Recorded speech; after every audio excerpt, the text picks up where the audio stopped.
నమస్తే, welcome to ఈ వార్త. నేను మీ ఆదిత్య. ముందుగా బులెటిన్ హెడ్లైన్.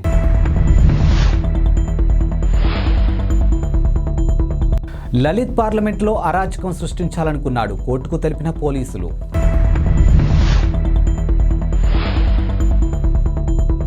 ఐటీ రైడ్లో 350 కోట్లు సీజ్, తొలిసారి స్పందించిన జార్ఖండ్ ఎంపీ.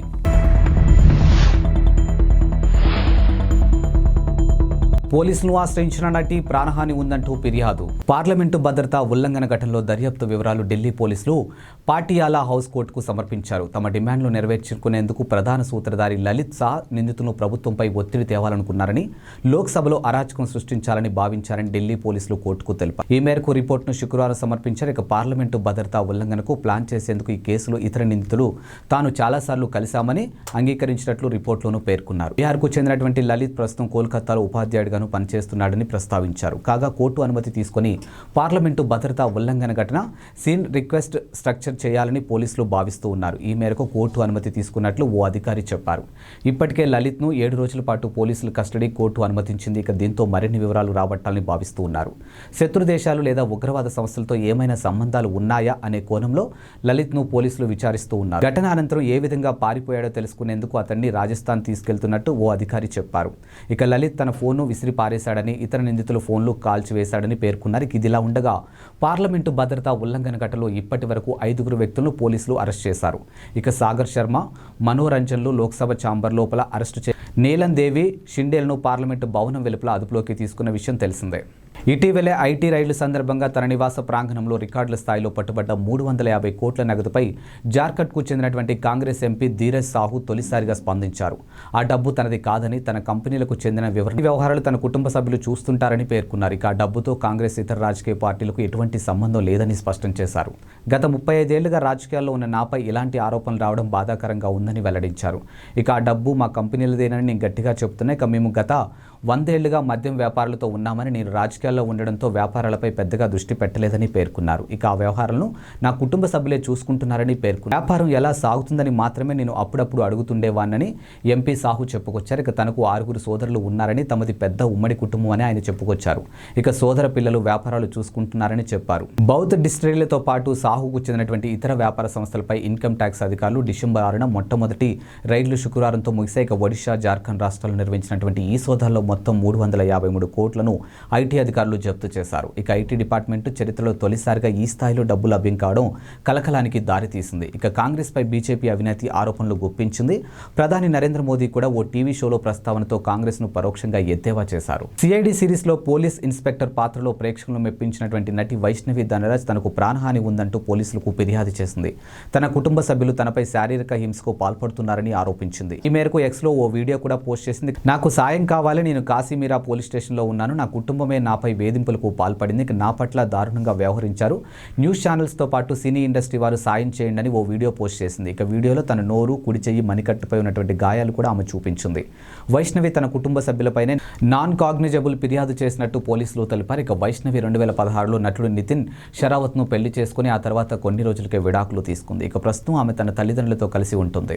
వచ్చే ఏడాది జరగనున్న T20 ప్రపంచ కప్లో ఆడబోయే భారత జట్టులో సీనియర్లకు చోటు దక్కుతుందా లేదా అనే ఆసక్తికర చర్చ జరుగుతున్న వేళ టీమిండియా మాజీ స్పిన్నర్ హర్భజన్ ఆసక్తికర వ్యాఖ్యలు చేశారు. ఇక T20 వరల్డ్ కప్లో విరాట్, రోహిత్ ఇద్దరు ఉండాలని తాను భావిస్తున్నానని, యువ ఆటగాళ్లతో పాటు సీనియర్ ఆటగాళ్లు కూడా జట్టులో ఉంటేనే జట్టు కూడా బాగుంటుందని పేర్కొన్నారు.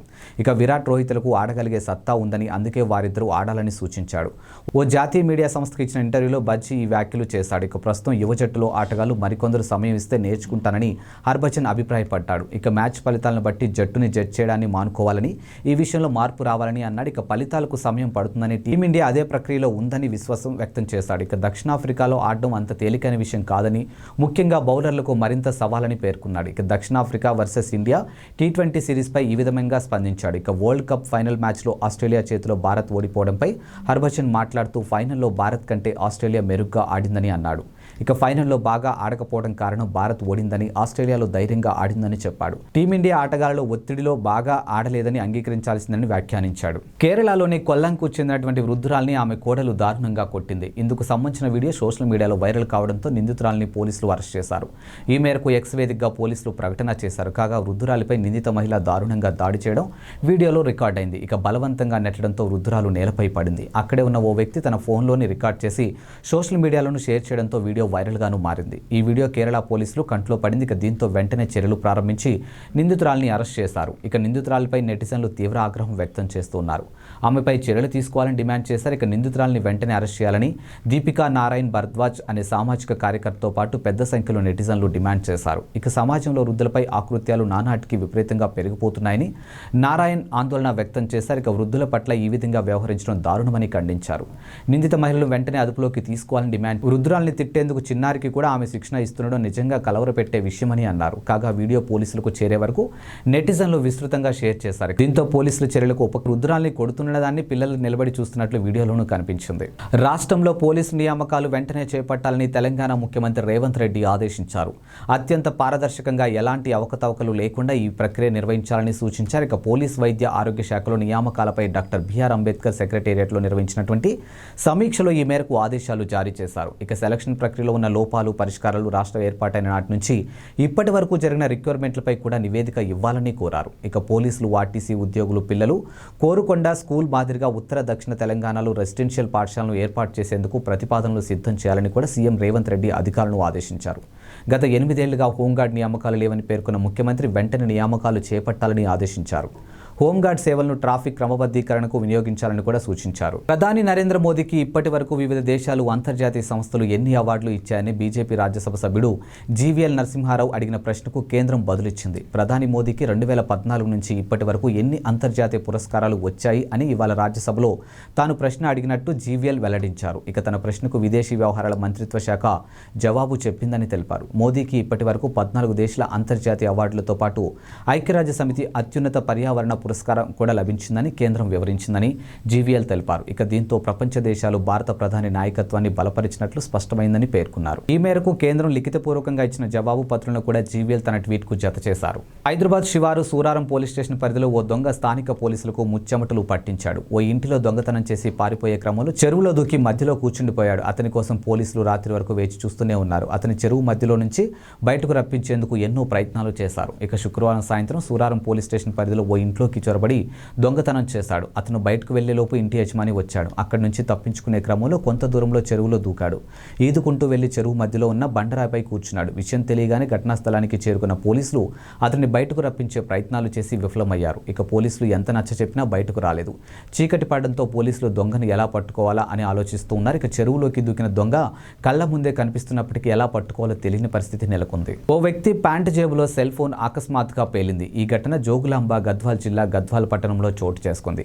గద్వాల్ పుర పరిధిలోని బీసీ కాలనీకి చెందినటువంటి జయరాముడు శుక్రవారం సాయంత్రం కూరగాయల మార్కెట్కి వెళ్లారు. ఇక వ్యాపారులతో మాట్లాడుతుండగా తన ప్యాంటు జేబులో ఉన్న సెల్ ఫోన్ ఒక్కసారిగా పేలింది. వెంటనే అతడు అప్రమత్తం కావడంతో ఎలాంటి గాయమూ కాలేదు. సెల్ ఫోన్ భాగాలు చెల్లాచెదురుగా పడిపోవడం, ప్యాంటు జేబు సగం వరకు కాలిపోయింది. ఇక దీంతో బాధితుడు స్థానిక ఆందోళనకు గురయ్యారు. మాజీ సీఎం కేసీఆర్ భద్రతను కుదిస్తూ ప్రభుత్వం నిర్ణయం తీసుకుంది. ఇక జెడ్ కేటగిరీ నుంచి ఆయన భద్రతను Y+కు తగ్గించారు. ఇక నుంచి 1+4 చొప్పున 2 షిఫ్టులలో కలిపి 2+8 మంది కేసీఆర్ భద్రతా సిబ్బందిగా ఉండనున్నారు.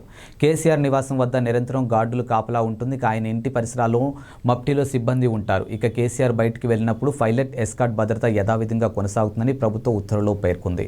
చట్టసభల ప్రతినిధులు మాజీలుగా మారిన అనంతరం భద్రతను కుదించే ప్రక్రియలో భాగంగా ఈ నిర్ణయం తీసుకున్నట్లు సమాచారం. ఇక సాధారణంగా ముఖ్యమంత్రిగా ఎన్నికైన వారికి జెడ్ కేటగిరీ భద్రతను కల్పిస్తారు. ఇక జెడ్ కేటగిరీలో 6 గన్మెన్లు ఇంటి వద్ద కాపలాకు మరో 2 పెడతారు. ఇలా 2 షిఫ్ట్లలో 4+12 భద్రతా ఉంటారు. తాజా మాజీ ముఖ్యమంత్రికి Y+కు తగ్గిస్తారు. ఈ సమయంలో వీరిద్దరి కంటే ముందు ముఖ్యమంత్రిగా చేసిన వారి భద్రత Y కేటగిరీకి తగ్గుతుంది. అందులో భాగంగా కేసీఆర్ కంటే ముందు ముఖ్యమంత్రిగా ఉన్న నల్లారి కిరణ్ కుమార్ రెడ్డికి ఇప్పటి వరకు ఉన్నటువంటి Y+ భద్రతను Y కేటగిరీకి కుదించారు. కేటగిరీ కింద ఉన్న ఒక గన్మెన్ స్టాటిక్ సెక్యూరిటీ కోసం ఒకరు, మావోయిస్టులతో ముప్పు పొంచి ఉండడం లాంటి ప్రత్యేక సందర్భాల్లో భద్రతను యథావిధిగా కొనసాగించే అవకాశం ఉంది. జనసేన పార్టీ నేత కొనితెల నాగబాబు వివాదంలోనూ చిక్కుకున్నారు. ఇక తెలంగాణలో ఓటు ఉన్న ఆయన ఏపీలో కూడా ఓటు కోసం దరఖాస్తు చేసుకున్నారంటూ వైఎస్ఆర్సీపీ ఆరోపిస్తుంది. అలాగే సోషల్ మీడియాలో కూడా చర్చాంశమైంది. ఇటీవలే జరిగిన తెలంగాణ అసెంబ్లీ ఎన్నికల్లో నాగబాబు ఆయన భార్య కుమారుడు ఓటు హక్కు వినియోగించుకున్నారన్నది వైఎస్ఆర్సీపీ ఆరోపణ. ఇప్పుడు కొత్త ఓటు కోసం ఏపీలోనూ దరఖాస్తు చేసుకున్నారని చెబుతున్నారు. ఖైరతాబాద్ నియోజకవర్గంలోని పోలింగ్ బూత్ 168లో కొనిదెల నాగబాబు, కొనిదెల పద్మజ, కొనిదెల సాయి వరుణ్ తేజ్ ఓటు వేశారని చెబుతుంది వైఎస్ఆర్సీపీ. ఇక తాజాగా ఏపీలోని మంగళగిరి నియోజకవర్గం వడ్డేశ్వరంలో కొత్త ఓటు కోసం ఫారం 6తో దరఖాస్తు చేసుకున్నారని కొన్ని ఆధారాలను సోషల్ మీడియాలో పోస్ట్ చేస్తూ ఉన్నారు. నాగేంద్రబాబు తెలంగాణ ఎన్నికల్లో నాగేంద్రరావుగా ఓటు వేయగా ఇక్కడ నాగేంద్రబాబుగా కొత్త ఓటు కోసం దరఖాస్తు చేసుకున్నారని ఆరోపిస్తున్నారు. టీడీపీ అధినేత చంద్రబాబు కీలక నిర్ణయం తీసుకున్నారు. ఎన్నికలు దగ్గర రావడంతో ప్రభుత్వ వైఫల్యాలను మరింత బలంగా ప్రజల్లోకి తీసుకెళ్లేందుకు, వాటిపై పోరాడేందుకు, అదే సమయంలో వివిధ అంశాలపై టీడీపీ వైఖరిని ప్రజలకు వివరించేందుకు పార్టీ ముఖ్య నేతలతో ప్రత్యేక బాధ్యతలు అప్పగించారు. అత్యంత కీలకమైన 18 అంశాలను ఎంపిక చేసి వాటి పర్యవేక్షణ బాధ్యతను సీనియర్ నేతలకు అప్పగించారు. చంద్రబాబు వారితో సమావేశం వచ్చే ఎన్నికల్లో అంశాల వారీగా పార్టీ అనుసరించాల్సినటువంటి వ్యూహం, ఇప్పటివరకు ప్రకటించిన మినీ మేనిఫెస్టో మరింత ప్రభావవంతంగా ప్రజల్లోకి తీసుకెళ్లడంపై చర్చించారు. ఈ నెల 17న జరగనున్న యువగలం పాదయాత్ర ముగింపు సభ ఏర్పాట్లు వంటి వాటిపై ఆయన నేతలతోనూ చర్చించారు. వెనుకబడిన వర్గాల సమన్వయ బాధ్యతతో పితాని సత్యనారాయణ, కొల్లు రవీంద్రలకు అప్పగించారు. ఇక నిమ్మల రామానాయుడికి భవిష్యత్తుకు గ్యారంటీ కార్యక్రమం, పయ్యావుల కేశవ్కు సోషల్ మీడియాలను అప్పగించారు. ఇక సాగునీటి ప్రాజెక్టుల బాధ్యత బీసీ జనార్దన్ రెడ్డికి అప్పగించారు. యువ ఓటర్లను ఆకర్షించడం, వారు ఓటు వేసేలా స్ఫూర్తి నింపే కార్యక్రమాలు పర్యవేక్షణ రామ్మోహన్ నాయుడికి కేటాయించారు. ఇక ఓటరు జాబితాల పరిశీలన, అధికార పార్టీ చేస్తున్న అక్రమాలపై పోరాటం అంశాలను జీవీ ఆంచోగులు, పోస్టల్ బ్యాలెట్ వంటి అంశాలని అశోక్ బాబుకు ఇచ్చారు. ప్రభుత్వం మారిన తర్వాత కొన్ని శాఖల్లో ఫైళ్ల గల్లంతు లేదా ధ్వంసం ఘటనలు చోటు చేసుకునే విషయం తెలిసిందే. ఇక ఫైళ్ల గల్లంతు, ధ్వంసం ఆరోపణలకు రాష్ట్ర ప్రభుత్వం తీవ్రంగా పరిగణించింది. ఫైళ్ల నిర్వహణపై ముఖ్య కార్యదర్శులు, శాఖాధిపతులు వివిధ విధానాలు జారీ చేసింది. ఇక శాఖల వారీగా ఫైళ్ల వివరాలు నమోదు చేయాలని ప్రభుత్వ ప్రధాన కార్యదర్శి శాంతికుమారి ఆదేశాలు జారీ చేశారు. ఫైళ్లు మాయమైతే సంబంధిత అధికారులపై క్రిమినల్ శాఖాపరమైన చర్యలకు ఆదేశాలు జారీ చేశారు. ఫైళ్లు నిర్వహణపై ఈ నెల 18వ తేదీలోపు నివేదిక ఇవ్వాలని సీఎస్ ఆదేశాలు జారీ చేశారు. వైసీపీ ఎమ్మెల్యే, మాజీ మంత్రి పేర్నాని జనసేనాని పవన్ కళ్యాణ్పై తీవ్ర స్థాయిలోనూ ధ్వజమెత్తారు. కళ్యాణ్కు రాష్ట్ర ప్రజలపై ప్రేమ లేదని, చంద్రబాబు మనుగడ కోసమే పవన్ కళ్యాణ్ పనిచేస్తున్నాడని అన్నారు. ఇక పవన్ తన పార్టీని చంద్రబాబుకు లాంగ్ లీజ్కు ఇచ్చేశాడని వ్యంగ్యంగా ప్రదర్శించారు. ఇక తాను 4 ఏళ్ల కిందటే చెప్పానని, పవన్ కళ్యాణ్ స్థాపించింది రాజకీయ పార్టీ కాదని, ఒక టెంట్ హౌస్ పార్టీ అని విమర్శించారు. ఇక మన్నెళ్లలో పండుగలు, పబ్బాలు, వేడుకలు చేసుకునేందుకు షామియానాలు, కుర్చీలు అద్దెకు తెచ్చుకుంటామని, అలాగే పవన్ కళ్యాణ్ కూడా తన పార్టీని అద్దెకి ఇస్తున్నాడని ఎద్దేవా చేశారు. పవన్ కళ్యాణ్, ఆయన కుటుంబ సభ్యులు తెలంగాణలోనే ఓటేస్తారని, రాజకీయాల్లో మాత్రం ఏపీలో చేస్తుంటారని పేర్నాని వ్యాఖ్యానించారు. కానీ తాను జగన్ మాత్రం చనిపోయిన ఏపీలోనే, తమ శవాలను పూడ్చిన ఏపీలోనే పేర్నాని భావోద్వేగంతో పేర్కొన్నారు. కరీంనగర్లో ఈ తెల్లవారుజామున జరిగిన ఘోర రోడ్డు ప్రమాదంలో 2 మృతి చెందగా మరొకరి పరిస్థితి విషమంగా ఉంది. ఇక కరీంనగర్ వైపు నుంచి వెళ్తున్నటువంటి కారును శంకరపట్నం మండలం తాడికల్ వద్ద ఎదురుగా వచ్చిన లారీ బలంగా ఢీకొట్టింది. ఈ ఘటనలో కారులో ఉన్న 2 అక్కడికక్కడే మృతి చెందారు. మరొకరు తీవ్రంగానూ గాయపడ్డారు. మృతులు జయశంకర్, భూపాలపల్లి జిల్లా టేకుమట్ల మండలం పెద్దంపల్లికి చెందినటువంటి ఆకాష్, ఇక వేంపేడ్కు చెందినటువంటి శ్రావణ్గా గుర్తించారు. గాయపడిన వ్యక్తి వివరాలు తెలియాల్సి ఉంది. అతన్ని కరీంనగర్ ఆసుపత్రికి తరలించారు. ఇక సమాచారం అందుకున్న పోలీసులు వెంటనే ఘటనా స్థలానికి చేరుకుని వాహనాలను పక్కకు తీసి ట్రాఫిక్ను పునరుద్ధరించారు. ఇక కేసు నమోదు చేసుకుని దర్యాప్తు చేస్తున్నారు పోలీసులు. ఇవి ఇవాల్టి బులెటిన్ అప్డేట్స్. మరో బులెటిన్తో మళ్ళీ కలుద్దాం. అంతవరకు సెలవు. నమస్కారం.